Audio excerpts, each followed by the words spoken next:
So I'm not sure when I get to speak to y'all, how often. So I want to cram, all the little details in here that I can until then. And that's just simply to encourage you to get involved by expanding your awareness.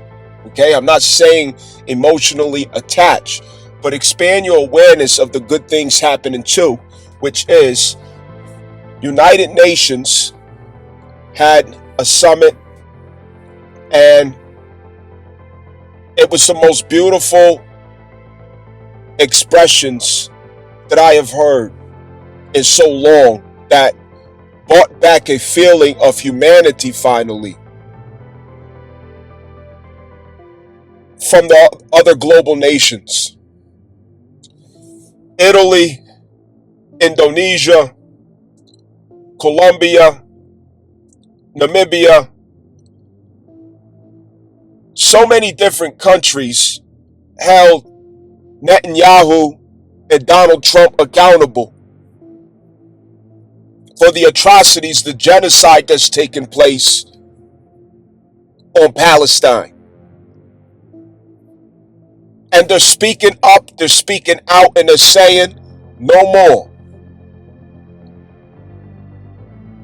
Italy shared a fleet of warships, or a warship, maybe that's singular, to follow a what do you call it, a convoy, where you have several supply ships that are sending resources out to the disaster areas of Palestine.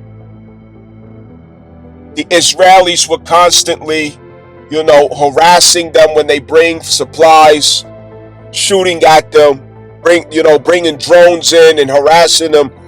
They didn't want them to get their food, and when they got the food, they would shoot at them. It's animalistic. These people are not human. They're not human. These Khazarians are something of a different nature. They're not human. There's no empathy, sympathy, compassion, humanity in the heart. It's a lump of fucking coal in there. So the world is standing up against it, finally. And that's a victory for all of us that we all should celebrate, because guess what? It could have been you, it could have been me. So we all should expand our heart, for those who are caught up in that tragedy. I go on to also say, for years, people have not liked the infamous astrologers, the message that I have, and the way I deliver it. Many feel offended, angry, direct their resent at me, and I know it's just truth that they're battling inside of themselves, not me. I'm not guilty. So I'm able to find acceptance for that continuous rejection. I have gotten very good at dealing with rejection, because it seems to be what I get the most is rejection. And I'm okay with that. But I go on to say, you could be angry at me, you could get mad all you want, but one thing you can't say is I'm a liar, and one thing you can't say is I'm inaccurate. Those are two things you'll never be able to say, because I'm aligned with my destiny. I'm doing what I was born to do. That's what I know. And when I called it almost 2 years ago, and I know there's witnesses listening, okay, the people who've been with me when I would start, and then I would, I quit, and then I started back up, and I quit again, and I started back up, and I probably did that 4 times out of frustration. And there are some of you out there who really stand as a source of strength and inspiration, and I really cherish you all out there, for backing me along the way and believing in me along the way. I cherish it and I respect it to the core, to the heart. And in particular, I've been emphasizing the fact that ever since South Node Libra transit, the energies have prioritized the undoing of feminism and the clench that it has on females, on families, and the vilification and alienation of males in society. I warn you, I told you, I announced it, I explained it, I taught it. The videos that you see on this channel is just one fraction of the videos that I've put out that you've never even heard. Each time that I close my channel, I start from scratch. I didn't even save the videos. Hundreds and hundreds every time of videos and content. And this time around is light. I talk about women lightly. The last time I had a channel and before that, oh, believe me, it was way more intense than that. But guess what? Who else is going to do it? Who else is going to bring it up? Who else is going to say something? Who else is going to clarify? Who else is going to explain it? I'm willing to take the bullets. I'm willing to take the hits, the rejection. I'm willing to be the bad guy. I'm willing for everybody to point the finger at me. I'm willing for everybody to talk shit. I'm willing for people to say, oh, you ain't healed. You're so misogynistic. Oh, this is just hate speech. And oh, you don't like women. I'm willing to put up with all of that because guess what I know? Guess what I understand? I understand that truth will always prevail no matter what. I will certainly always have victory. No matter what. I'm gonna have victory. Because it's the truth that makes them behave that way or react that way. And yes, these transits are about correction of women who were affected by feminism, who selected feminism and the harm that it did to our world. Feminism was a trial, a catalyst to educate and enlighten women about what they have to remember when it comes to the power of freedom within their powerful being and the consequences that must be accounted for and the limitations that must be respected based on matriarchal insight and the moral compass. Now it's the cleanup because it's discarding everything that was used as a catalyst to teach these things. Among many things, because I want to make this as painless as possible, recently, Kentucky has legislated a 50-50 ruling and outcome of divorce when it comes to children. So if you're going to get divorced, it's automatically by default going to be 50-50 with the children, with child custody. Unless, of course, there are issues that puts the child in danger. Interesting enough, after this ruling, what was noticed is that the divorce rates plummeted 25%. That is astronomical. What does that tell you about divorce in America? It clarifies the truth that divorce is incentivized in America.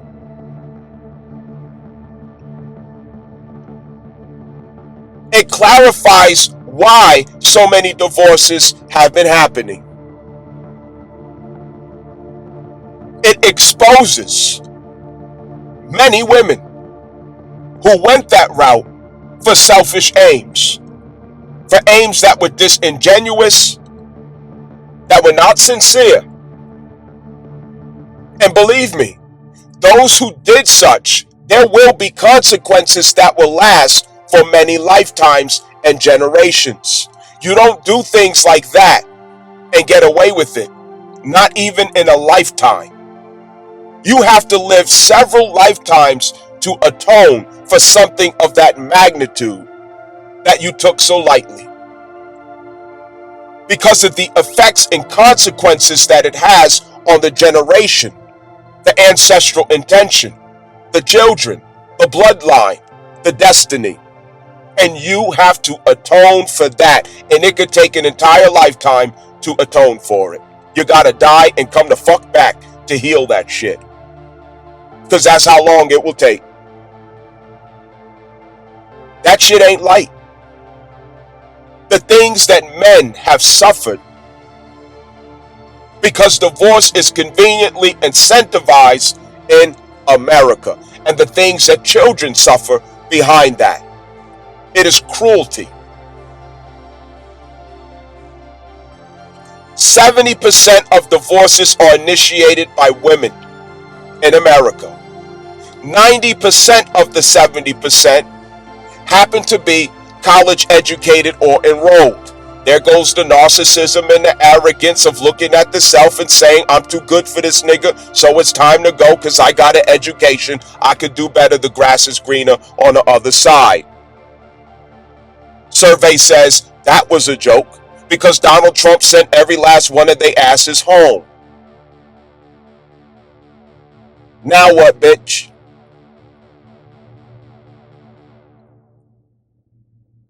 You destroy the family, you terrorize your children, you weaponize the system, only to end up losing the very thing that led you to such arrogance, your career. America is a place where women have been worshiping careers and oppressing families, destroying families, putting loads of trauma upon children for selfish reasons. Abuse of freedom, not expression of freedom. Self-entrapment, not self-liberation. See, people don't like when I clarify these things because it means, oh, now I have to bear the weight. Now I have to put something on my conscience. I feel guilty. How dare you to put that on me? That ain't my fault. That's between you and God. You sort that out. But don't you project that at me, because the infamous ain't the reason. Don't put that shit on me. Divorce court and family court has been a trap, a snare, a convenient weapon, a political regime against males in American society of all races and demographics, all classes. It is a convenient weapon. Divorce court and family court is a woman's convenient weapon, and she can use it anytime she wants. Hell, she'll be celebrated when she uses it. She gets a payout when she uses it.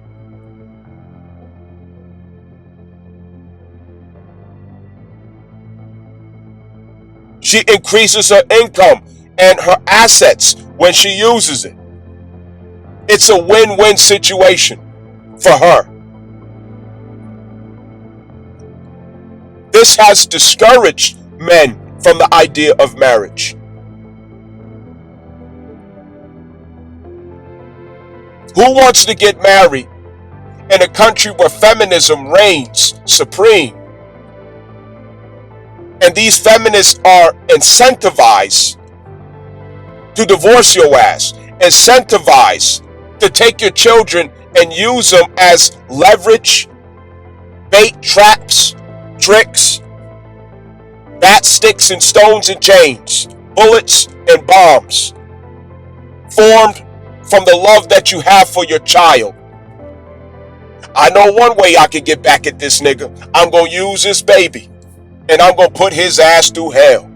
I'm going to make it hard for him, and then I'm going to make it look like he is a deadbeat. I'm going to make it look like he never tried. I'm going to make it like he was never interested. Because in America, the female is right no matter what. She's right when she's right, and she's right when she's wrong. No matter what. A man don't stand a chance to explain himself. He don't stand a chance. He's going down. And he'll go to the grave like that. After she ran a campaign to make the children hate him, to make the children alienate themselves from him, to make the children lose faith in him, to make the children not want to respect him. They're very good at that. That's what American women do. Are there exceptions? Yes, there are, but that is what American women do. The baby is a weapon.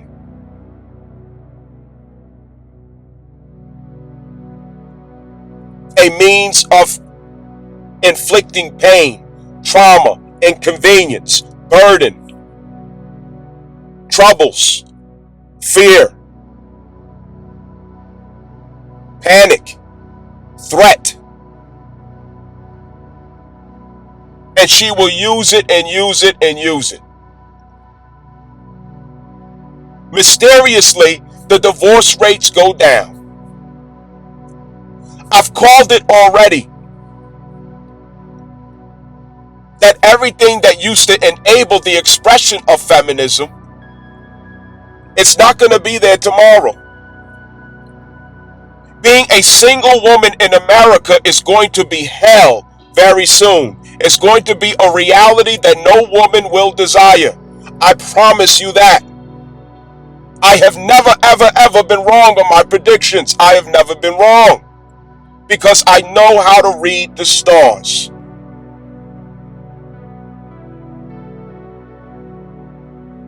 I am a Moor.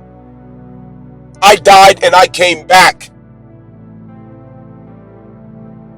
I'm the same Moor that I was when I lived before. And I remember what I knew in other lifetimes. And I didn't forget how to read the stars. I am a Moor. And this is what we do. I know how to read the stars. It's going to be inconvenient to be a single woman. Those glory days are gone. The turn-up culture, hot girl summer, get to the bag, I'm a bad bitch, I'm a boss babe, yada yada. That's a memory in the history pages. It ain't coming back no time soon. The pendulum has swung. Males are going to come up and females are going to go down in status in society. Mark my words. It is not a punishment. It is the swinging of the pendulum. We had to learn from the catalyzed expressions of females since the Obama era.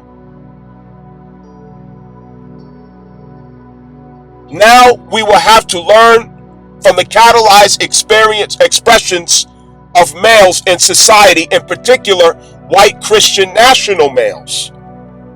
When it comes to white Christian national males, they are quite misogynistic, they are patriarchal,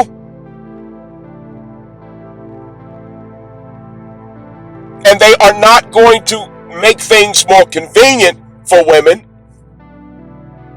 but they're going to exercise their insecurities, the little dick behavior, and they're going to oppress women. Mark my words.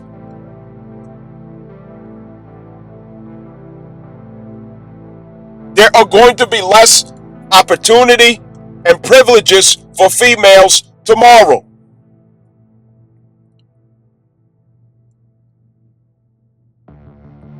This is not me trying to scare you, make you nervous, talk shit, piss you off. I'm here so that after you finish listening to me, You can sit down, reflect, and think. Take what you want to take with you and leave the rest. But I really hope that you will have conversations with your family when you hear me. That you will listen to this with your family and have the discussion. Because I'm sure that you will come to greater realizations and conclusions than what I cause you to remember. Have a plan. The mature expression of the female, i.e. the woman, is the only acceptable expression of females in the future. Anything less than that, you're going to have a hard time. You better figure it out if you're American. God help you. Because American females,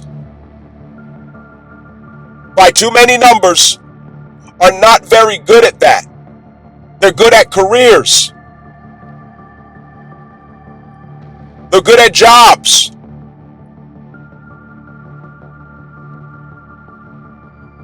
When it comes to the status and expression of the woman who has a divine signature and nature about herself, she's ignorant. She don't know.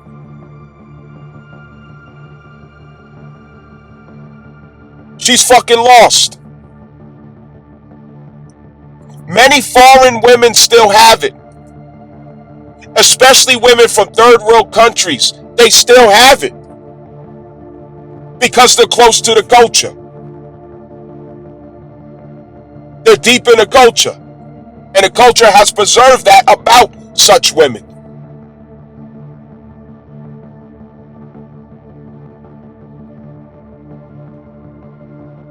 It's only a matter of time before this comes nationwide. Mark my words, less than 5 years, this becomes nationwide. And there are many other factors coming down the pipeline. As I said before, I've called it before, and it's gonna come. Divorce, alimony, child support, everything that's a come up, everything that incentivizes divorces. It ain't gonna be there tomorrow. See, nobody wants to hear anything when they don't see it when they step out the door. Instead, they want to look at the infamous like a monster. But the thing about truth is that in a little time, everything that I ever said to you, you're going to see when you step out the door. And you'll keep it to yourself. Damn, he was right. But your pride won't let you admit to me that I was right. Your pride won't let you. You're too proud.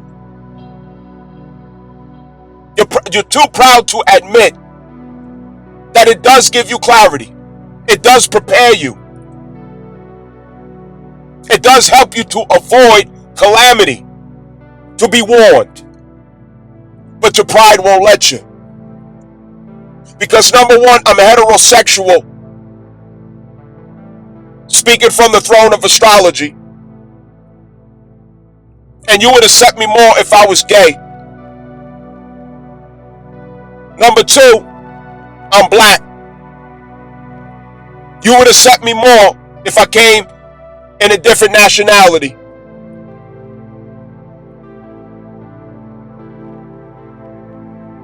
And the other is that I don't do poetry. I make it make sense. I make it relatable. Astrology is life and not separate from. And that's what many people can't appreciate and deal with.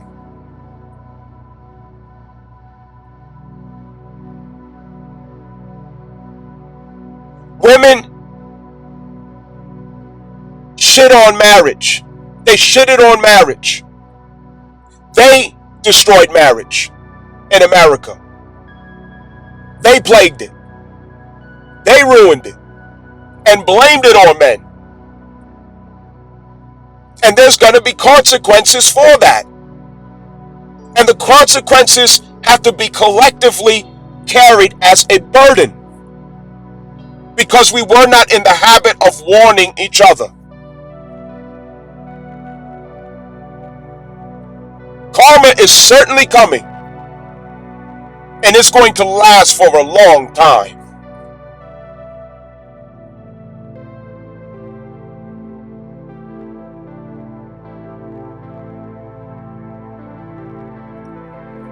I'm going into another subject matter, and I want to emphasize nature of men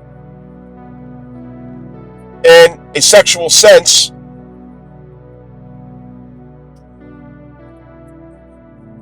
And before I do, what I want to clarify, and I will emphasize it again in the discourse, is that ultimately what men desire of a woman is quiet of mind. Quiet of mind. She represents his conscience, while he represents her consciousness. And that is the fine difference. She causes him to realize a more civilized expression of himself. She causes him to remember what he said he stood for, and what he said he believed in, and what he said he would do, and who he said he would be. She was the reminder that keeps him consistent with himself and true.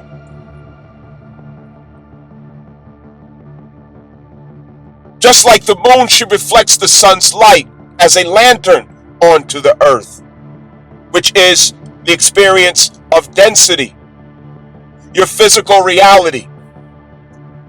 That reflection is when you become the teacher of your woman.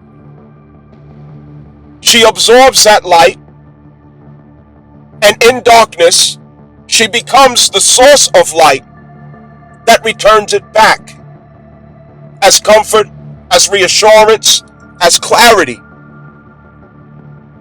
as power, as wisdom, as insight, and all of that as oracle.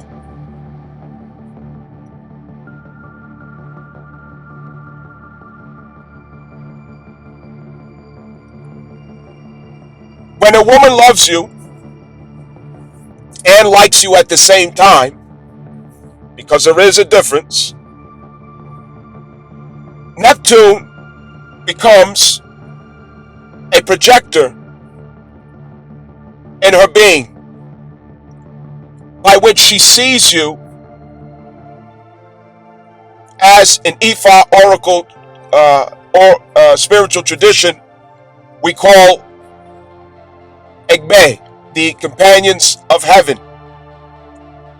Egbe, E-G-B-E, okay, Egbe, you can look this up, study. Companions of heaven are the multiverse expressions of yourself. That is, of your higher self, your heavenly self. And your heavenly self are many concepts that form a community, an astral body. That community of yourself are the many directions that you could choose to go to manifest the natural expression of yourself as destined in many realms and directions and possibilities of yourself. They are heavenly companions. They communicate to you, to call you to particular versions of yourself through different seasons that you pass through, giving you access to a vision or concept of the self appropriate for that season that you are passing through. And all of this is through the power of Neptune. When you catch a vision of yourself through the power of Neptune, you can only conceptualize a true vision of yourself, which means that if you can see yourself being or doing it, then it is already true. It is already real. But you have to have the discipline and consistency to facilitate its manifestation as it is on the way from the heavens down to the earth to be with you in form as an expression. Thus, you bringing a version of yourself down from heaven to help express through you. A woman is able to see a particular egbe of yourself when she loves and likes you at the same time. She can see it. And this is why many times when a woman loves and likes a man, she sees a hero in him. She sees greatness. She sees something of him that is not yet fully manifest.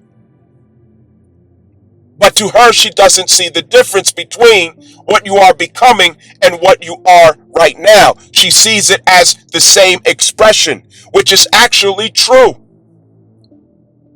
And she falls in love with that potential, with that possibility. And she encourages you to it. She inspires you to it. She praises you and she adores you through that perception of Neptune. That is opportunity for you, that if you facilitate the idea of her loving you and liking you at the same time, she gifts you with that power of Neptune, by which you can have access to a concept of yourself from heaven, i.e. Egbe, for that particular season in your life, and she can help you to remain aligned with it as you facilitate the manifestation of that particular expression of yourself in earth that came from heaven, that you selected from heaven based on her feedback that encouraged the calling and conjuring of that expression of yourself from heaven. Honey, you did it. You started that business. You lost that weight. You made it through school. You made peace with your children and you became the father you always wanted to be. Honey, you did it. So on and so forth.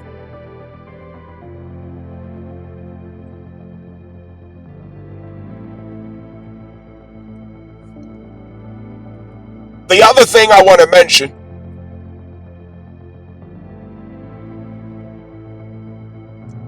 is that men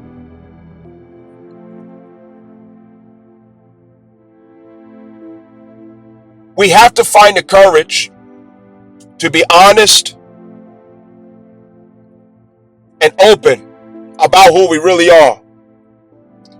We're not helping by pretending and lying and trying to fit the image that we think we would be accepted for. It's not productive.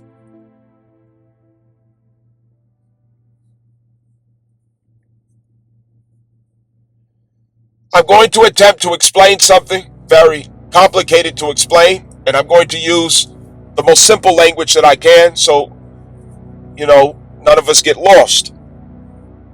And my intention is to cause conversations to be had, to at least prime the thought.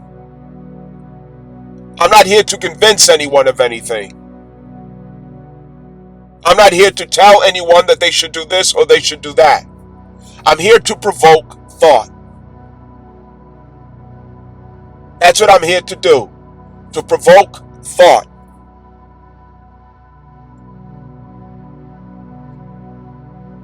I'm going to explain the fact, in many ways, why men tend to desire more than one woman. And I ask the question, have we facilitated, have we accommodated for the idea that man should be honest and truthful? Where can he go with his honesty and truthfulness? There's no one who will accept it. So he lies to himself, so he doesn't have to be alone, and he lies to her, so he doesn't have to be alone. Coercion, voluntary coercion, and sooner or later his nature prevails. It's not forgivable. He cheated. Some other girl, some other this, some other that. At some point, females have to pick up the responsibility of doing whatever it is that they need to do internally to find acceptance for the truth about males, not the delusions or ideals about males. And acceptance doesn't mean that you have to participate in anything that he invites you to. Acceptance simply means that if I should learn what the truth is, I'm not going to remain attached to the ideals that I prefer to be true instead, because now you're setting yourself up for suffering because you reject the truth. And the truth about the nature of man is that he is not monogamous. There are exceptions, but no, he is not monogamous. No, he is not. The man you're with, no, he's not. The man you used to be with, no, he's not. It's his nature. It's not a sin. It's not a crime. You don't have to deal with it. You don't have to be a part of it. You don't have to subscribe to it. But you do have to learn to accept what his nature really is and go from there, doing what you want to do. Because you're not getting ready to change that about him. And he cannot continue to be incriminated for that. Being made to feel guilty, shaming him for that. Giving him ultimatums because of that. The only fault that he can have with this is not to put you on notice, not to make you aware, not to give you the right to choose whether or not that's what you want to do. Having said that, I have a few things to explain. Before we do, make sure that you're taking consideration to go ahead to my website and schedule for your natal birth chart reading or inquiry if you need. Very important, remain consistent with it. Also include your children. So anyway, let's go. Every man has their own reasons.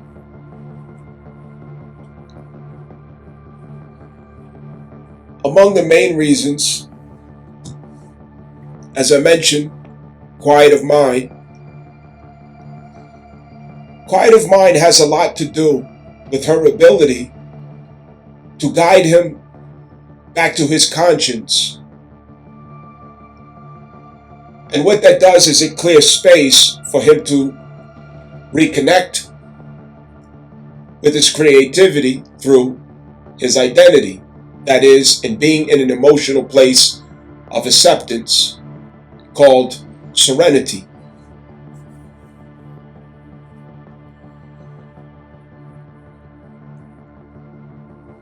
The other is efficiency. Her skill sets, her knowledge, her expertise, experience.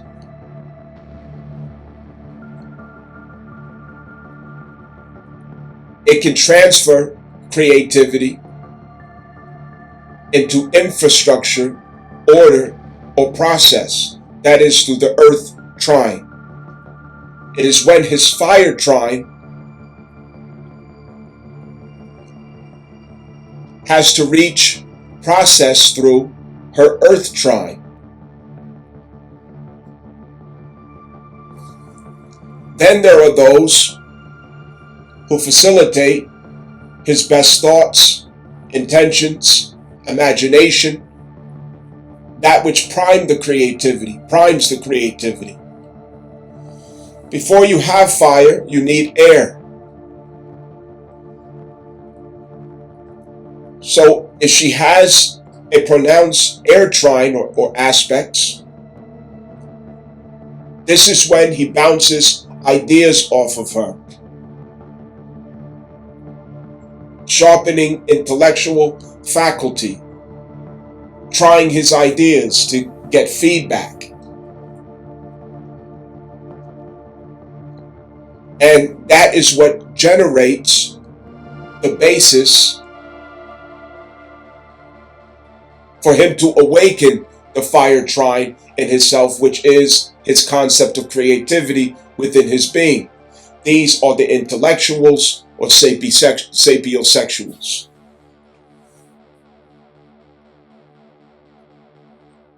Then there are those, to be quite frank, the post-nut clarity. Just keeping it a buck. He seeks her out because in the end of the visit or time with each other, there's the post-nut clarity. And post-nut clarity, what does that do? It grounds him back into strategic force, strategic opportunity. He's able to now strategize with that clarity. Then there is the case where man wants to feel needed.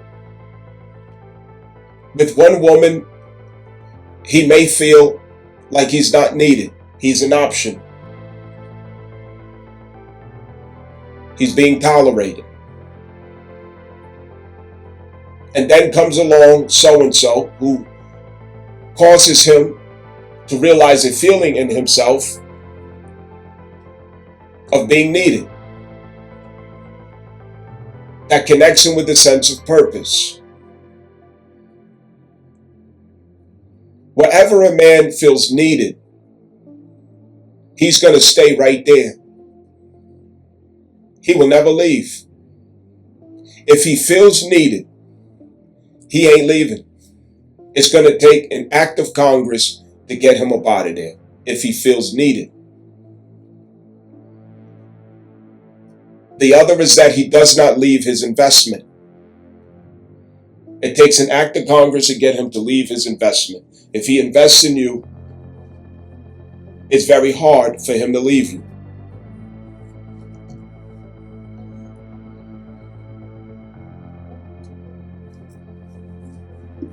So even though he's with so-and-so, this other female right here could be the person that gives him that sense of being needed, valuable in himself. I'm not arguing good, bad, right, or wrong. I'm spilling the beans about our nature. Okay, let's clarify. I am not arguing good, bad, right, wrong, agree or disagree. I'm spilling the beans about our nature. Understand? Okay, so please listen. Listen with your head, not your heart. Get out your fucking feelings and listen. Alright? Listen with your ears. Stop fucking crying. Now,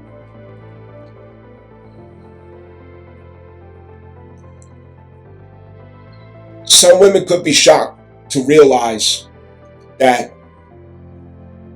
their emphasis on how much value they have, or what they so-called bring to the table, that it has no bearing in comparison to the feel of her nature.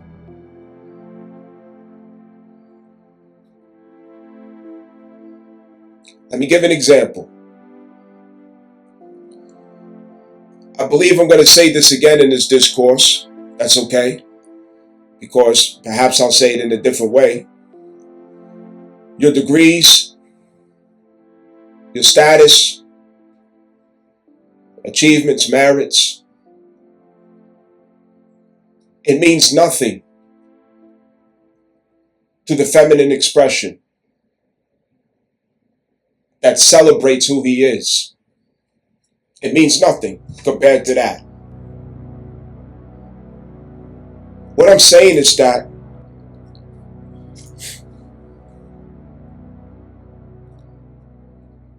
let me use the right words.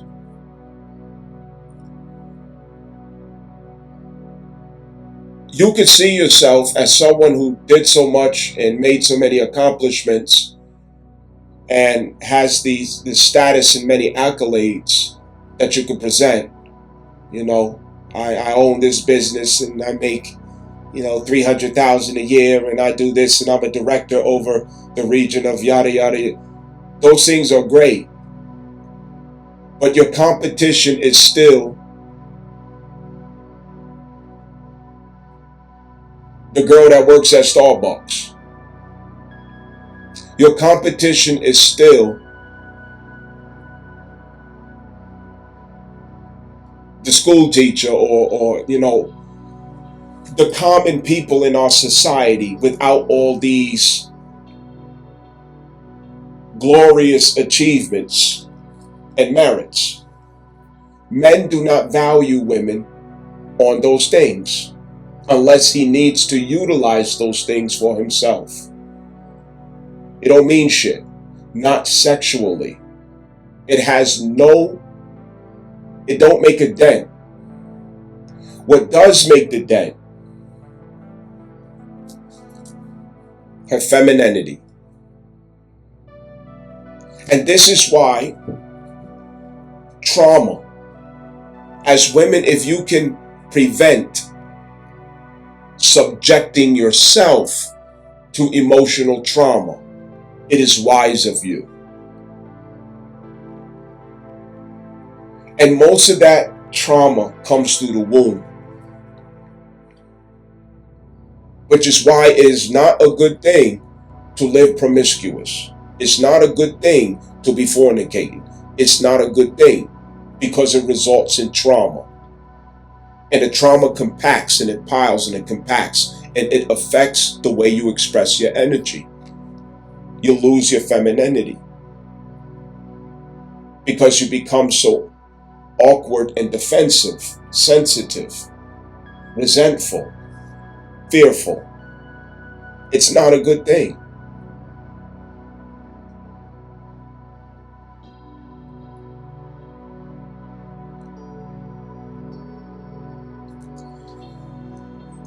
A man doesn't necessarily want to replace you when he has the thought or intention or action to be with another woman. That's not his agenda. That's not his role. That's not his intention. It may not even be on the radar. That's not how men think. They don't want to get rid of who they love. They don't want to replace you. None of that. None of that is true. And it's not true, especially that he doesn't love you. These things are not true. It's in your head. It is in your head. The other woman is supplementing what he doesn't source from you or what he cannot source from you. And it has nothing to do with any lack on your part, inefficiencies on your part. He's sourcing and extracting from each woman what is unique to each woman. And it enhances his realization of the other woman. Her temperament is this way and the other's, her temperament is that way. It's more realized and it's more appreciated and received. It's complementary. He doesn't see it in a competitive light. You could see it in a competitive light, not him. That's not how he sees that. If he could have his way, if he could be honest and open about this, instead of hiding or sneaking, cheating, so on and so forth, he would. He would bring it out in the open and he wouldn't change a thing about you.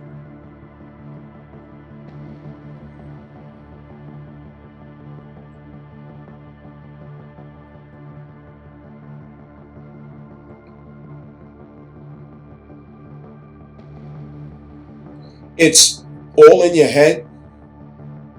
It's sweet lies.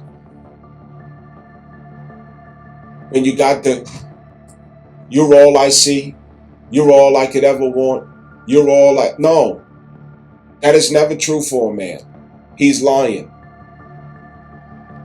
And men love to lie about things like that because they feel better in themselves in lying.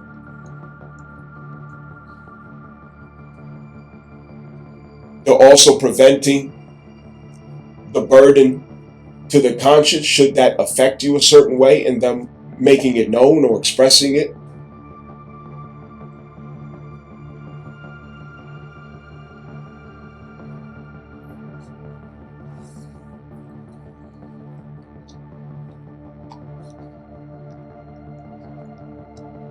but it's certainly what he wants. The responsibility that comes with it in transparency, that may not be the case of what he wants. And again, just to clarify, I'm not speaking on right, wrong, good, bad, agree or disagree. I'm spilling the beans about how we think. How we think and what our nature is, it still requires the higher self as governor over that lower nature. So take that into consideration with everything that I'm saying. Just because this is the default or natural disposition of us doesn't mean that you act impulsively off of the energy that's there. Because ultimately we are supposed to be master of self, control of self, not impulsive and reckless. Those energies are there. Those impulses are there. But we are expected to manage them morally and ethically.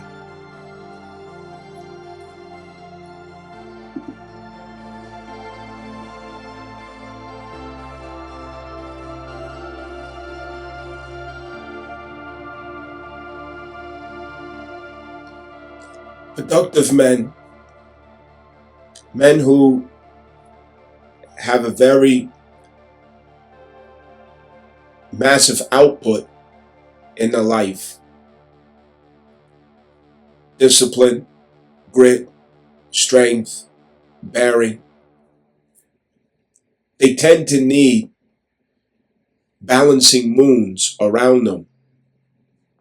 Just like some planets have no moons, some have dozens of moons, some have a few moons. The gravitational pull of a man, it does call for that. The more productive, high-performing, high testosterone expression in his being that he has, the greater his appetite for women. It's really that simple. He can achieve a monogamous intent and practice, but not without considerable effort. Any man who practices monogamy is doing so and pulling off a miracle. He's going uphill against his own nature. And there's much about his nature that he cannot disclose without being vilified, incriminated, or shamed.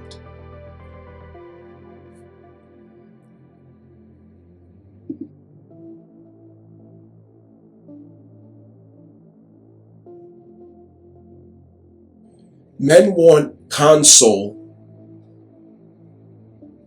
out of women. They're often looking for console. Not to really get too deep into things or too complicated, sophisticated, serious. That's the energy that he uses for the world, to strategize on his reality. But with a woman, he's coming to look for relief from that, an escape from that, console against it. That is the Cancer that polarizes the Capricorn output. That is his innate instinct. Console. Great men are not for you. Great men are for society, for the world. Great men have a ferocious appetite for multiple women. It comes with the territory. And who doesn't want a great man? Therefore, you have to also accept what comes with being with a great man.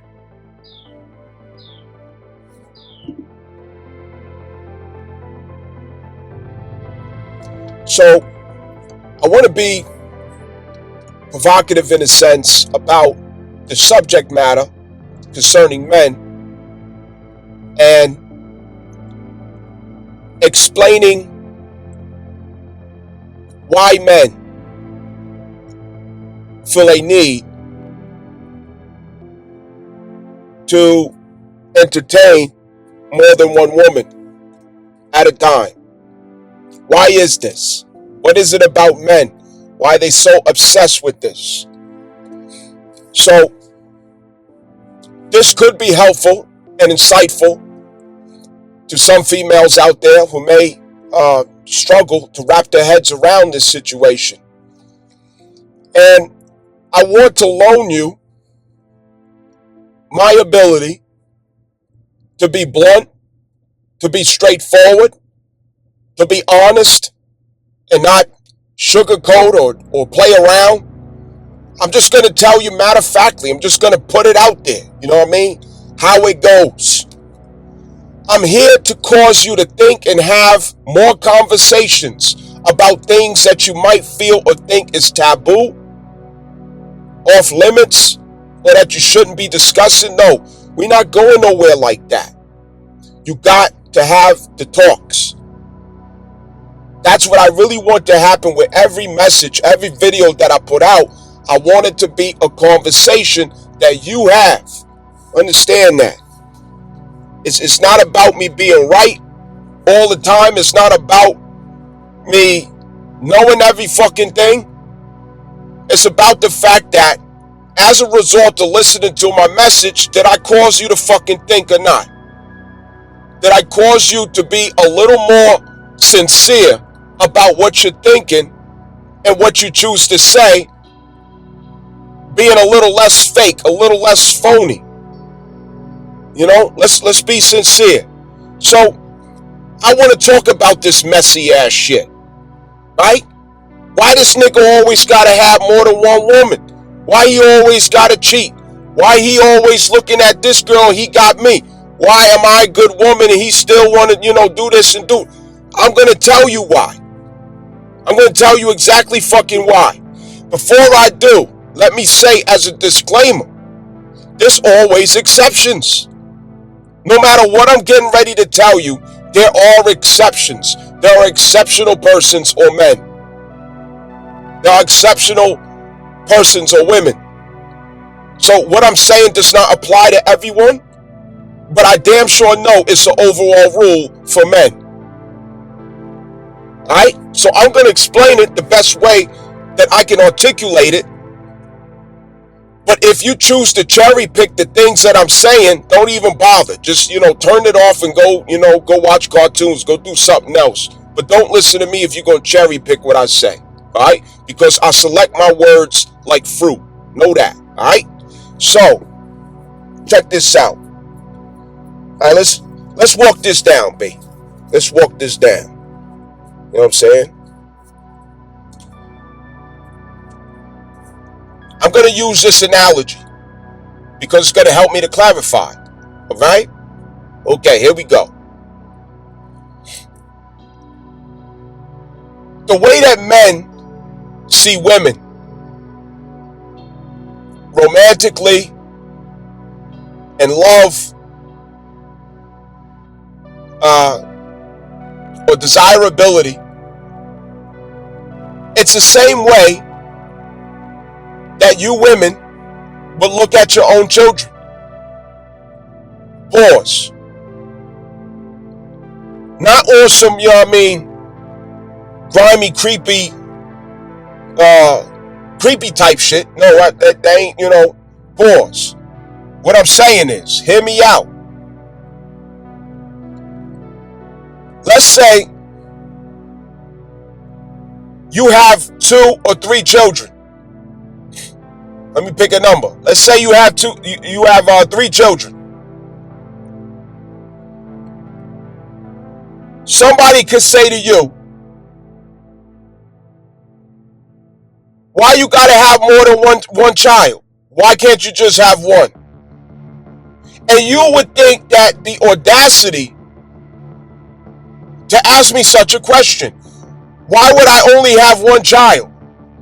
Or what's wrong with me having more than one child? How could there ever be something wrong with having more than one child? And someone may say, okay, if you have more than one child, how could you say you love the child that you got? You have a son already, and you're about to have another son. How could you portray your first son by having another son while you know that your son loves you? He's good to you. He does everything right, but you still want to have another child? For what? That makes no sense. How could you, as a woman, love more than one child? How can you look at that one child and say, I love that child, and then look at the other child and say, I love that child too? How is that possible? And how can you be fair in loving more than one child? It's impossible for you to love your first son and love your second son and your third son all the same. It's impossible. It's not fair. It's wrong. They're going to get jealous. It's going to be offensive. You're going to stress them out and traumatize them. How could you do that? How could you be so selfish? That's how men see women. What I'm saying isn't about what you like hearing. It's about what you should know. Let me say it again. What I'm saying is not about what you like to hear. It's about what the fuck you should know. That's how men see women. The same way that you can love more than one child, he can love more than one woman. The same way that one child brings something out of you that is unique, the other child brings something out of you that is unique to that. And the other child brings, none of them are alike. How can there be competition between your children when none of your children have the power to imitate the other child? As long as your children are being themselves, there is no competition, because the love is intensified even in the contrast of the differences of the children. The blue makes the yellow more realized.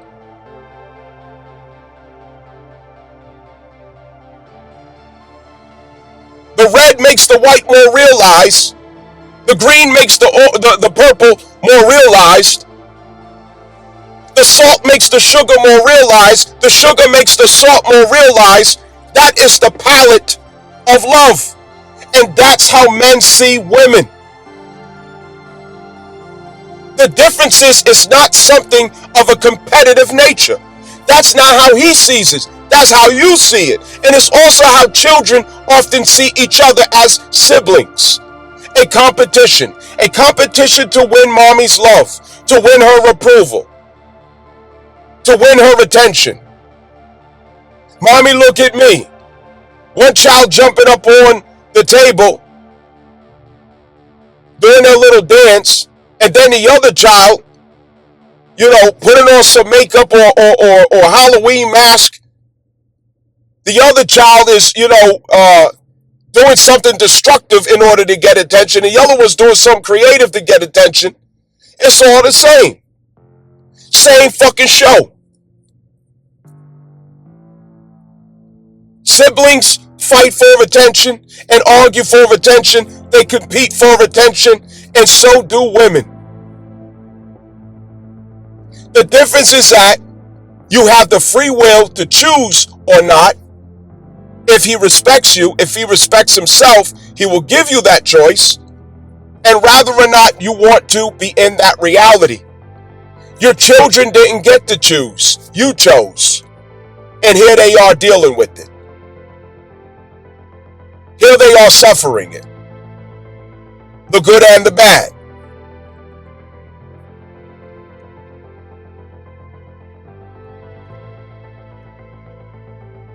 You have your one child and one is sufficient. There's no logical reason, while there is a divine reason, for you to have more than one child. There's no logical reason, unless you have a farm or a business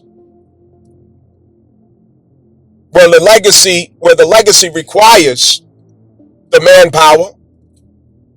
I get it. But other than that, only love can explain that. Only fulfillment can explain why you would choose to have more than one child. And it is inarguably acceptable that a person would desire to have more than one child. Once you experience one child from the other, you cannot imagine the child not being in existence and the expressions of who they are. One son does not have the personality of the other son or daughter. What one child lacks in, the other is superior in. And what one child is weak in, the other is strong in. So likewise it is with how men see women. I'm here to say the things that you're scared to think and say. I'm here to dig into your subconscious and bring it right out into the open, stand it in front of you, and let you deal with the hot bullshit. I'm here to piss you the fuck off. But afterwards, the least you can say is thank you. Because at least, I kicked the fucking door in for you to be a little more sincere, real, and authentic at the end of the fucking day. Because how else would you have these conversations with yourself, and how else would you have these conversations with others? How else would you? Somebody has to crack the egg. Somebody has to be the opener in a situation.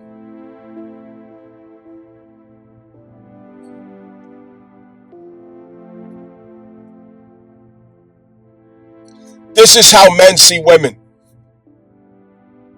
Yes, it's true. One woman is sufficient for a man. One is sufficient. But that's not how the fuck he sees it. Just like you can do just fine having that one child for the rest of your life. It ain't gonna kill you. It's not gonna kill him to have that one wife for the rest of his life. For the rest of his life. It's not gonna kill him. But there's a sense of fulfillment in you having another child besides the one you have. And it expands your realization of what love means. Because only the child can reflect a new understanding of love as it grows and interacts with you. And it's the same thing with him and another woman. He could do just fine with the one. He could do just fine with you. But he longs for another woman for the same reason that you long for another child.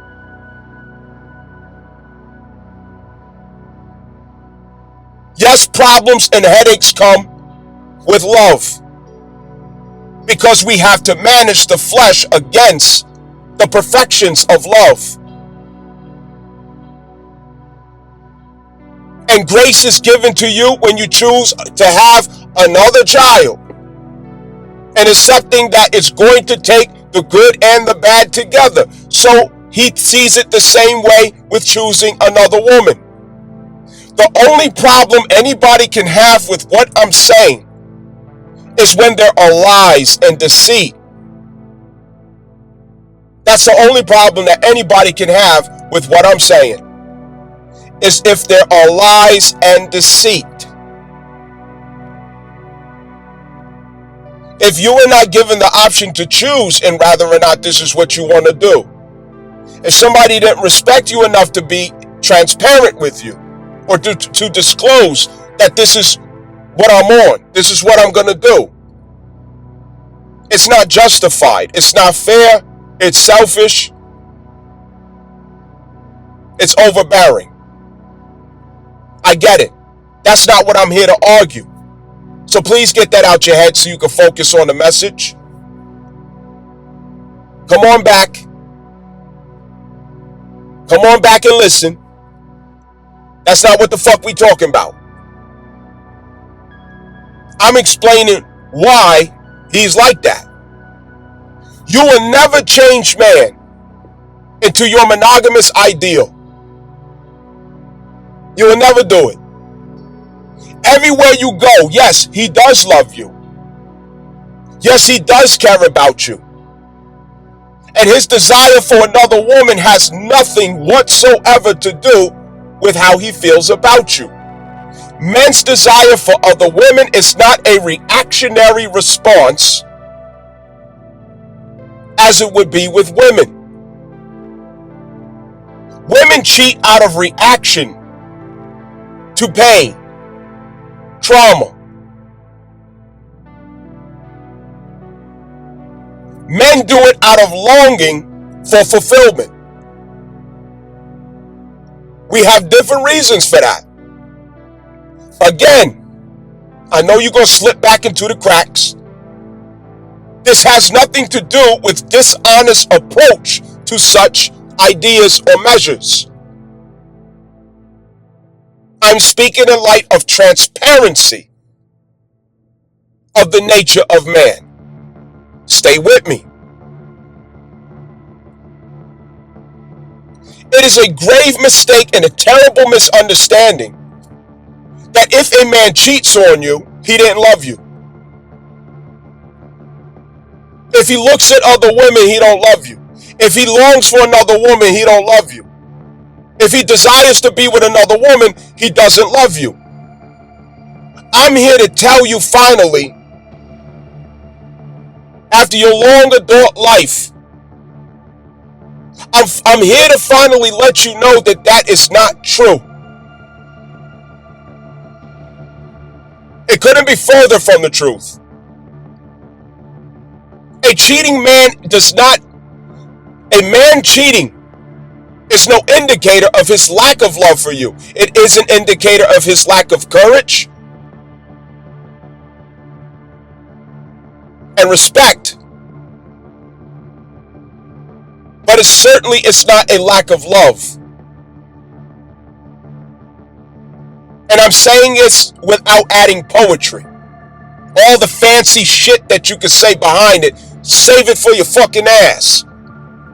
Because I'm trying to promote honesty, transparency, and clarity. And you can't get that being a fucking poet. Stay out of the poetry.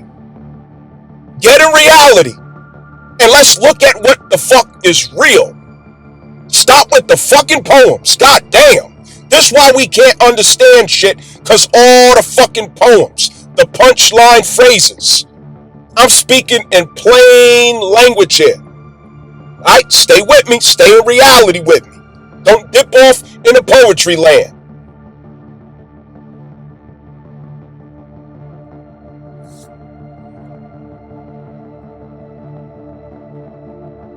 If a man cheats on my sister, or a man cheats on my mother, if a man cheats on my daughter, I already know the nature of that man, so I know how to meet them if counseling is required. And knowing the nature, I have to give grace.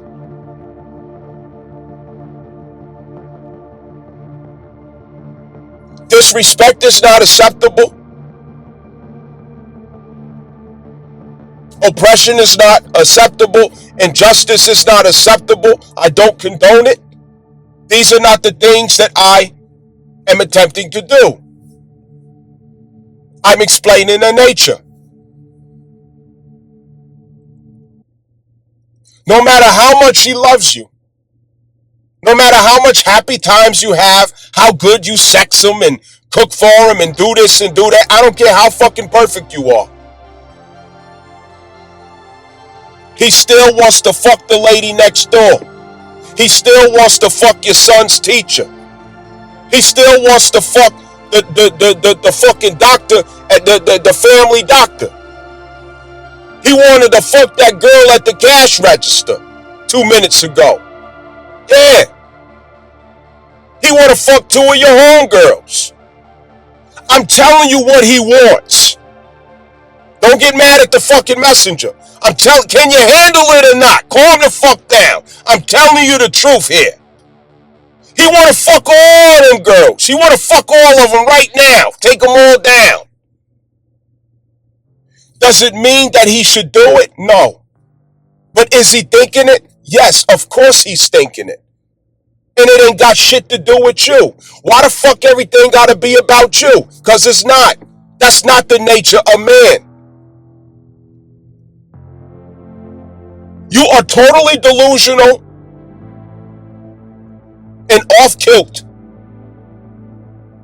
if you think that a man thinks in the romantic sense or idealistic manufactured ways that you have conceptualized about man.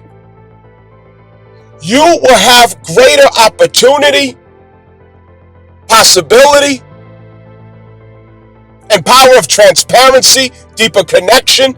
I could go on and on and on if we finally learn to accept man for who he really is. Not who you want him to be. Who is he really? Without having a mask on, without having to play a role, without having to put on the act. Because he's afraid he's going to lose you.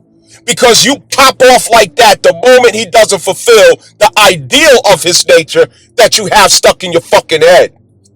You're running off. You quit. You divorce. It's over. No, not no more. I'm out of here.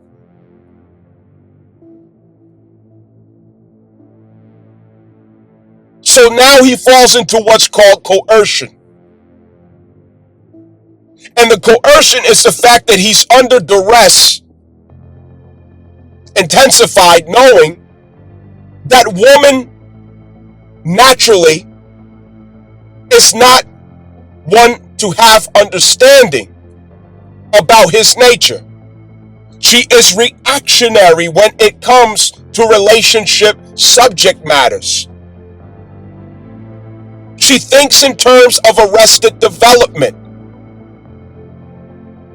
adolescent thinking, and that reactionary disposition that she has to relationship matters, it can have her to destroy something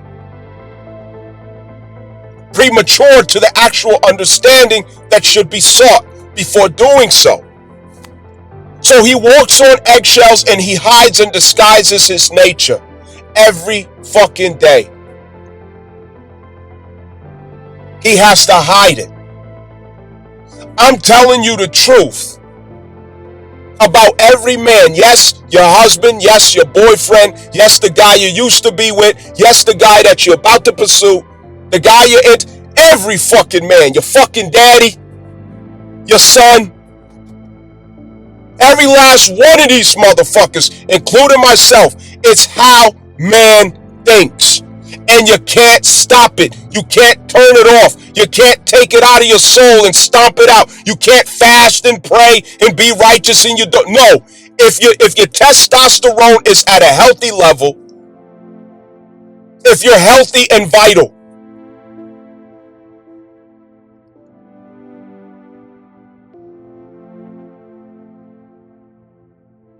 it's who you are as a man.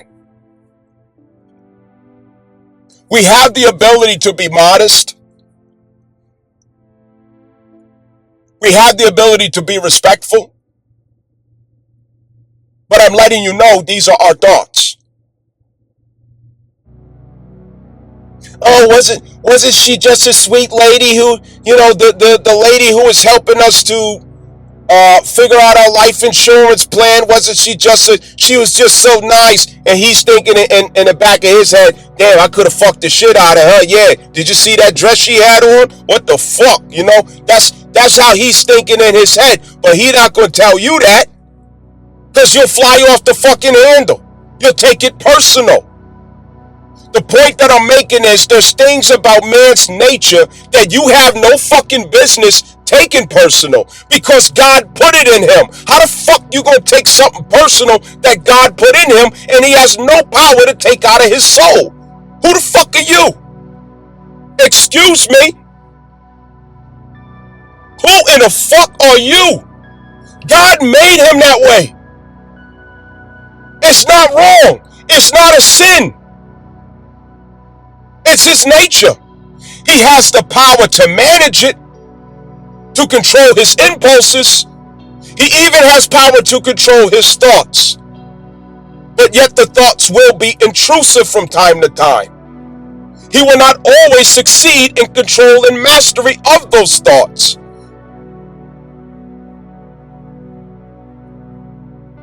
When a man is being monogamous to you, he's holding a 10-pound sandbag over his head. You got yourself a strong man and he's holding that sandbag. The first day is nothing. He could do it all day. But what happens after months and months and years and so on and so forth? That nature is going to prevail his strength. Strength is not something that can overcome nature. You have to accommodate for nature through a lifestyle, character, and taboos that keeps you from being in positions with your nature that tests your nature. But you can't rely on your strength when it comes to the power of nature. And when it comes to woman, man is very weak. He's very weak. You have to be a man to understand what the fuck is like. Because I'm here to tell you right now, there's no struggle greater than resisting a woman that you're attracted to and you have access to, especially if she uses her magic to entice you or invite you to herself or to her bed. That's damn near impossible to turn down. You gotta be a real one to pull that off. It takes incredible strength, character, and wisdom. Positioning, that is, not necessarily strength. You have to avoid putting yourself in such circumstance because you cannot trust your strength to prevail you out of it. You're gonna fail one day if you keep flirting with it. Women are very hard to resist. Very difficult to resist.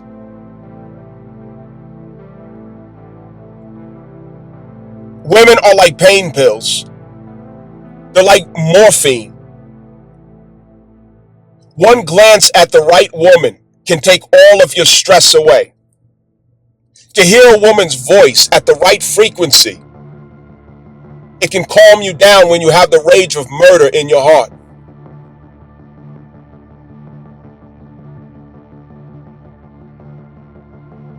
You're stressed out, you're discouraged.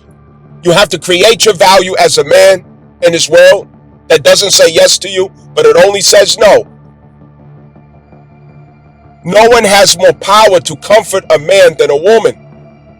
And so likewise, her having that access, no one can do more destruction also at the same time.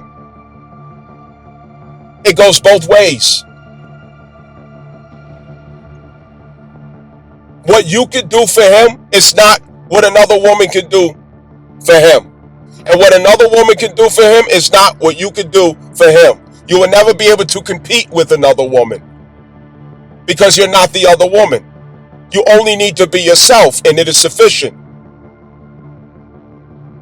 The truth is that a man doesn't want to choose between you and another woman. He wants to have both of you, or all three of you, or all four of you. I'm pushing a limit here. I'm being honest. I'm being transparent. I'm pushing a fucking limit. If you can't stomach it, you'll be the same one to blow your fucking blessings in life. Because you can't stomach the fucking truth. I'm not telling you what people wanted you to think about men. Guys who come with their hair combed just right, cologne, sitting up straight, lying like a motherfucker about their nature. Oh, I'm not like that. A lot of guys are like that, but I'm a little different. I'm not that way. I'm more refined. I'm a good guy. I don't cheat. I don't believe in that. It's terrible. Oh, no, I don't want another woman. Only one. I'm a one-woman man. That's all I want. Lying ass motherfuckers. Lying. You're not a one-woman man. You're trying to be a one-woman man, but you're not. It's not your nature. And eventually, the point is going to be proven. It's better to be honest than to be made a liar. It's part of the point that I'm making here.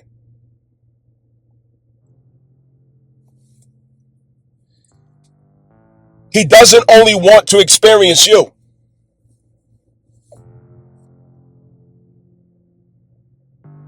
With him experiencing marrying or being in a relationship with another woman, it balances what he has with you. It harmonizes what he has with you. Unless he's being reckless.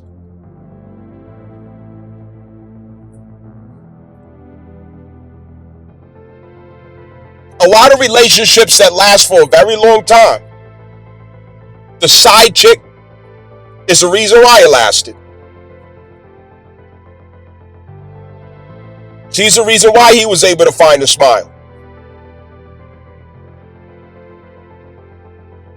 Especially when you have these sexless marriages out here. Niggas get married and ain't no more fucking. Y'all just chained up and imprisoned to each other. Ain't no more fucking. But he ain't supposed to go nowhere and do nothing, but you holding on to the pussy though. Chain the dog up and don't give her no water and no food. At least take him off the chain so he can find his own water and fucking food, if that's what you're gonna do. Goddamn.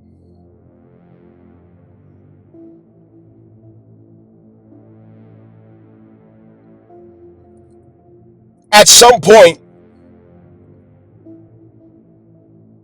the illusion's gonna be over with the lie that man is monogamous. And he's gonna come out into the open as who he really is. And you're gonna have to accept it. He is not monogamous, and he never was. And he doesn't want to lie. He doesn't want to sneak. He doesn't want to cheat. He would rather be honest and transparent, but you will not accept him that way. You'll reject him. You will not hear it. You will not entertain it. You will refuse him. You will turn him away. You will leave him. You will block him. You will think bad of him. You will shame him. So now coercion has manifest. He doesn't want to lose you. Miss the opportunity with you. So he lies to himself and says, oh, I'm monogamous. Oh, of course, only you.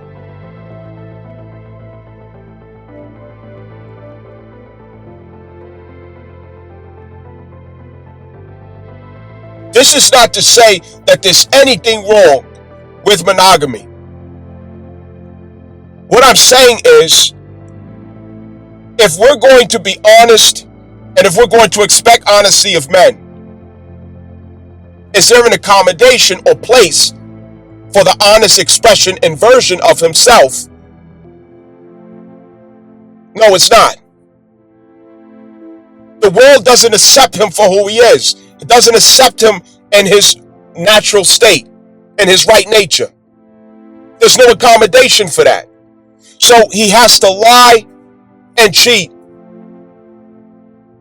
to get a breath of his own nature, to exhale his own nature. Because yes, it really is that intense. He loves you, but he has got to have another woman. And it ain't got nothing to do with you. For the same reason you had to have another child. And this is not comparing women to children. I'm comparing the perception of love and fulfillment as a multiplicity, as a poly experience. So anyway, else can I be honest with here and put out in the open?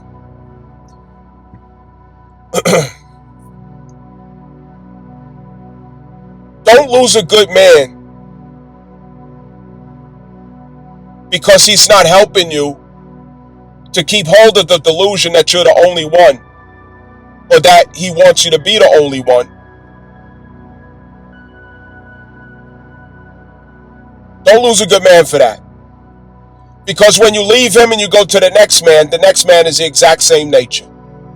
He may hide it a little better. And when you think that you're doing something by saying, oh, I'm just going to be single, I'm just going to stay single. Unless you are single and celibate, or abstinent, that is, it's futile. You accomplish the same thing. Because now you're running with fornicators, adulterers, one-night stands, so on and so forth. And now you're in a worse situation. Bring a little bastard babies into the situation. Pride is determining the perception all too often, and we need to get honest and sincere about what we're doing.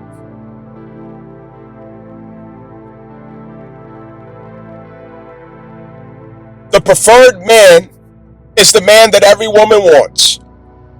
The preferred man is the man that many women are in line to take part with. Every woman wants the same fucking man that every other woman wants. And if you think that you're getting ready to have that man to yourself, you're kidding yourself. It ain't getting ready to happen. You will not have a so-called quality man to yourself. No, you ain't. No, you ain't. You might not know it, but you're not. You might not know it.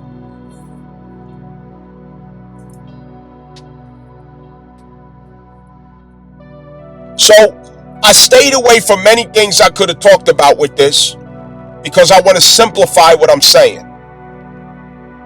I want to make a very simple point, a very honest and direct point. I'm starting shit. I'm causing arguments in houses. I'm stirring up confusion. I'm making mischief. I'm setting one against the other. I'm lighting a match and running off. Why?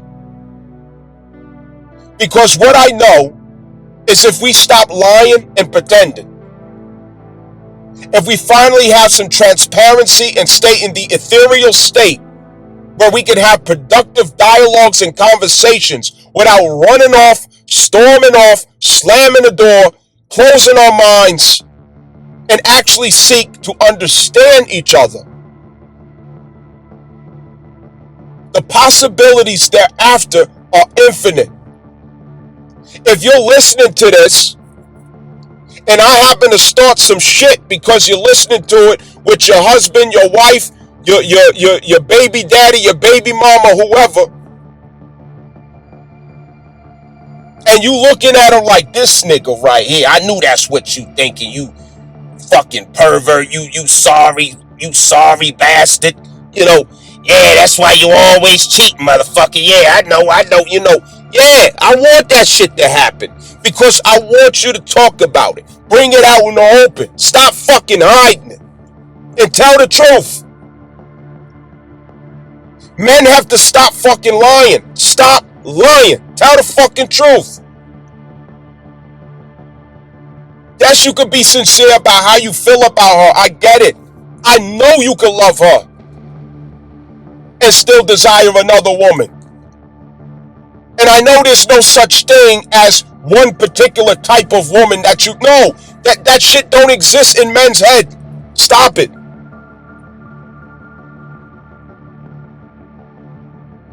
Men don't give a fuck about the things that women give fucks about when it comes to who they're choosing. Oh, I got a degree and I'm accomplishing this and I'm a bad bitch and I got businesses and I got my own money and I do that. Men don't give a fuck about that. You could be a CEO on the top of a fucking skyscraper with your business suit on and standing in your position of authority with your arms crossed, taking fancy pictures and shit. And the girl who works at fucking Foot Locker is your competition. Yeah, bitch, you didn't know that, did you? The girl that works at fucking Food Lion is your competition. Because it ain't got nothing to do with your accolades and accomplishments. Men don't give a fuck about that shit. Are you nice? Do you smile? Do you laugh at my jokes? It's the simple fucking things.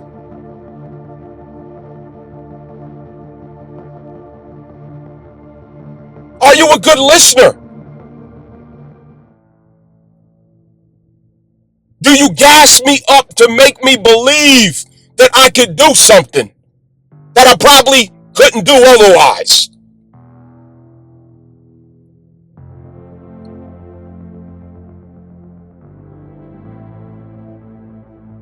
Do you help me to paint the picture of the things that I vision and believe in? Do you use the power of Neptune in you, in the divine feminine, to cast a vision of myself that I ought to have faith and believe in too? Do you bring it in down to earth where I can feel it too?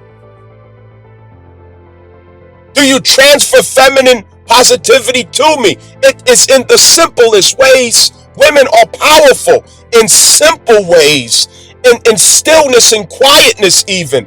Their power is something that moves fucking mountains. And femininity can't be beat. You cannot beat that shit. You can't beat it. The girl who hardly even says a few words, but she giggling, she's smiling, she got the femininity, she got the lightness of the heart. Her conscience isn't beat and bogged down from trauma, promiscuity, and fucking and sucking everything in goddamn town. There's an innocence about her that makes him feel protective of her. There's a clarity in her conscience that helps him to unpack and clear his own conscience to find quiet of mind. Overall, what man wants out of woman is quiet of mind. I'm telling secrets now. I got to charge for this shit. Everybody cash at me $700. Yeah, everybody cash me $700. I shouldn't be telling this shit. What a man wants out of women overall is quiet of mind. Can you facilitate quiet of mind for me? Quiet of mind comes in many ways from a woman. As a result of his interaction with you, his mind is now quiet. What does that mean? As a result of interacting with you, his mind is neutralized. It's in a place of acceptance. He has clarity. His emotions are stable and calm. You bring the calmness out of him. You drive away murder in his heart. Because yes, murder comes to the heart of a man. I'm not saying he walks around like he want to kill. But I am saying that, but I'm not saying that. And she drives it away. She calms it. Her nature is such that restores his conscience. That's what a woman's supposed to do. A woman is supposed to restore the conscience. The moon, Luna, Cancer, conscience, not conscious, conscience. If a man needs a woman for consciousness, he in the wrong fucking position. He might as well bend over and let her fuck him in the fucking ass.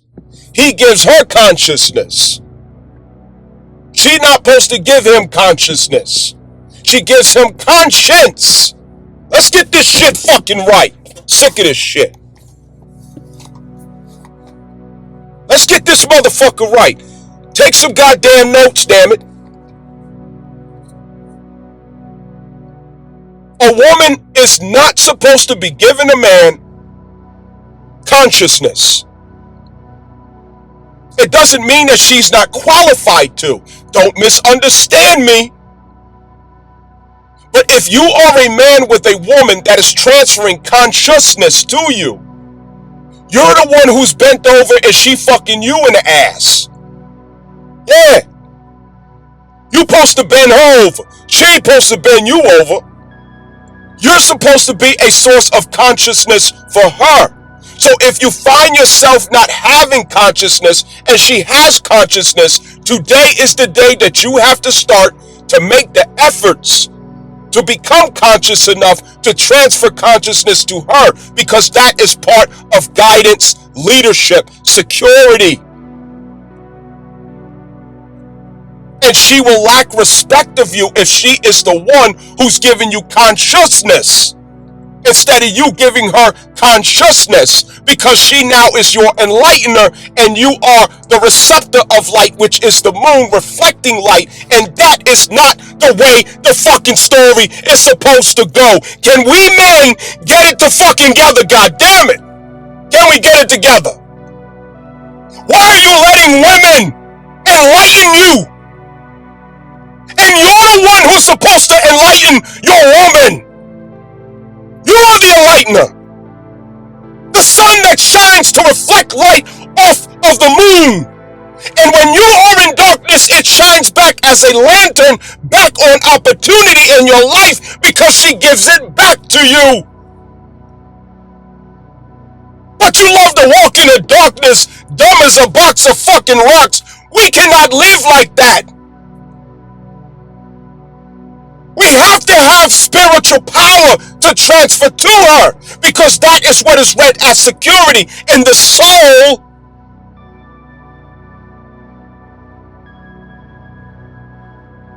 It's a tragedy if she finds herself transferring light to you.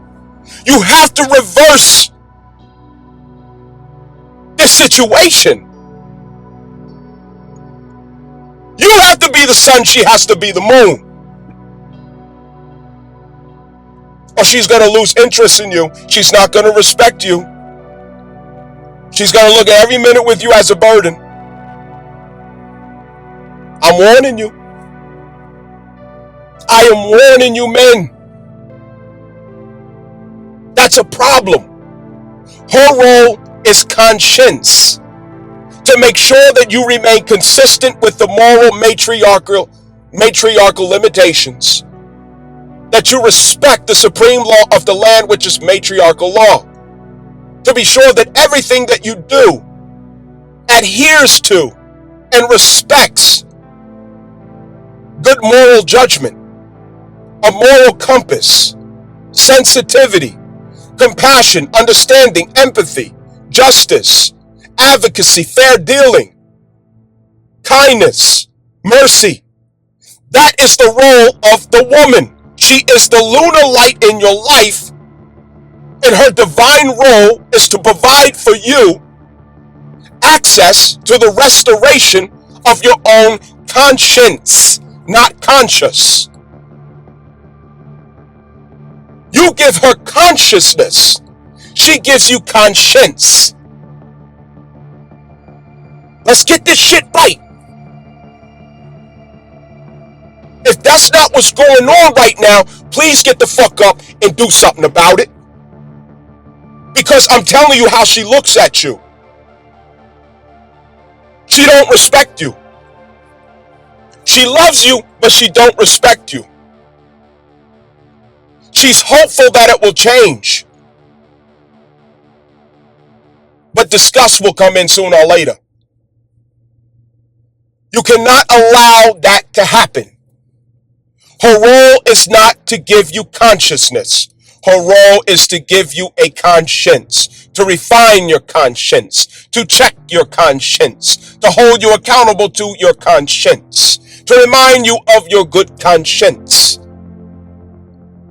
And that is to be the oracle in your life. She civilizes you as man. She's the source of civilization. Through her and your consultation of her and how you go about executing your plan, your strategy, it helps you to remain civilized in your dealings, just in your dealings. What does this do for the family? She is the one who protects you and the family and all of your dealings from karmic retribution or karmic pushback, fallback. She absolves you from occurring karma because she keeps you consistent with matriarchal limitations. Through matriarchal limitations, we absolve and we avoid karmic circumstance and crisis because we avoid to violate karmic laws. She protects you from karma. That's why women question us the way they do. They look all in your eyes, in your face when they ask a question. They looking in your soul. They're probing in your soul. She is the one who civilizes you. She is the one who keeps you connected to Allah or God because she keeps you connected to your conscience.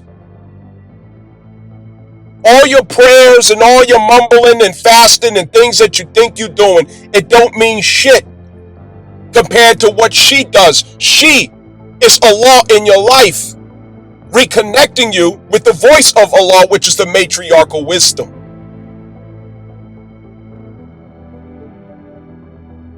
Understand, we gotta fix that. So anyway, I just came to start shit because I know it's gonna be productive after y'all duke it out. You know what I'm saying? Don't throw no blows. Don't have NYPD outside. Everybody keep their hands to themselves. You know what I mean? Don't cuss in front of the kids. All right? All that. Have a civilized, productive argument, discussion, dialogue. You know what I mean? Go over it. We got to take down the threat for men to be themselves. We have to accommodate for the natural state of man. And I'm putting you on to let you know how he really thinks. I ain't lying. It's his nature, and you will never change it. You never change that. He looked at your sister, and he had a thought that he want to fuck your sister. He looked at your mama. He wanted to fuck your mama a couple times. Yeah, he wanted to fuck the pediatrician, the damn cheerleading coach. Yeah. You went through town Saturday hanging out, and he walked past 40 women, and he wanted to fuck 38 of them. Yeah, that's the truth. And if you got a man who thinks that way inside himself, at least he's healthy. His nature is balanced. But as men, we have to control our thoughts. We have to master our thoughts. Because we're not in position to justify unjust behaviors. So the only way to guarantee that for ourselves is to take control of our thoughts. Because that's always going to be there. We are going to think that way no matter what. It's an unwritten rule, unwritten law. Men love to look at women. That's not supposed to change, excuse me. And being in a relationship don't change that. Before anybody get carried away, I am not condoning promiscuity. I am not condoning fornicating. I am not condoning cheating. I'm not condoning lying to any woman at any time for any reason. Dishonesty, hurting people, disregarding feelings, and abusing people's emotions. You did not hear me say anything like that, not even one time, so don't you dare ascribe that or attribute that to me. That karma is not on me because I have disclosed it. Thank you very much. Let me clarify this too. When somebody puts you on notice about something and you follow through with it anyway, and you think they should get karma for what you decided to follow through on, ain't no karma coming. Karma only comes when I fail to disclose a thing that's going to be impactful upon you. So if I fail to disclose that you're not to expect that I'm monogamous or going to be monogamous, but this is what we're doing. If I fail to disclose that and I go do that in secret or without disclosing it to you, yes, I got my karma coming. But if I already told you that, clarified that, or if you already have that clarification, ain't no karma coming when you catch him with another woman, because you already knew that shit. That's how karma works. That's how it works. And you need to know that. Because the truth is, polygyny is not something mysterious that is happening in some strange far land far off. It happens all around us every day. In fact, I am convinced that more people practice polygyny than they do monogamy, men and women. And I found the statistics to show that women practice it even more than men do. Hypocrites.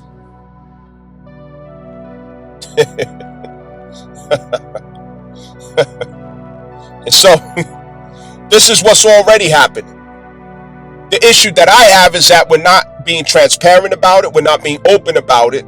And because of that reason, we're not able to apply respect, accountability, expectations, or contractual agreements to it. So now people are offended and injured. That's a problem. So anyway, I cracked the egg. You know what I mean? Y'all duke it out. Like, share, subscribe, comment, you know what I'm saying, respectfully below. You know what I mean? Don't kill the messenger.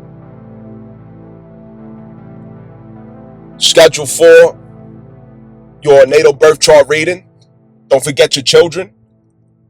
You want to regulate that, you know what I'm saying? The inquiries and readings. Stay on top of it.